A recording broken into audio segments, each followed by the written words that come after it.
ول زمونږ د پښتنو کې یو دا مسله ده چې دی په روجمات کې اکثر دعا غواړي کنه نو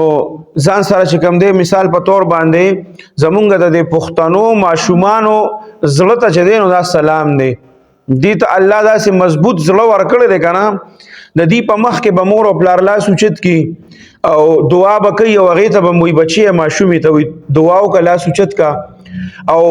دا به ورسره ښه ناست یو لور به هم ناست بله دوه درې لوریانې به ورسره ناست او هغې ته به موي لاس اوچت کی په هغې باندې به هم دعا کوي وایي شابه الله نه دعا وکړئ چې تاسو له الله رور درکړي رور نو دا ماشومه په زړه کې څه وایي چې لکه زه د دې مور او پلار صحیح اولاد نه یم زه ولې لکه چې الله ورکړی ما نو په ما باندې دی ولې ناشکري کوي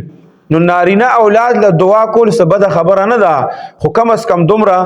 ظلم نی پکار چې د هغه ماشومانې ته ځان سره کښېنې او د هغې په مخ کې ته د الله نه غواړې چې د هغې په مخ کې او په هغې باندې دعا غواړې د رور دپاره پې دعا غواړې نو زمونږ د پښتانه ماشومانې چې جینکۍ چې د دې زړه ته هم سلام دی چې د دې په مخ کې مور او پلار چې کوي نو هغه د زوی دپاره دعا غواړي او په هغې باندې غواړي نو د دې سره دی کې دی د احساس کمترۍ کې مبتلا کیږي چې آیا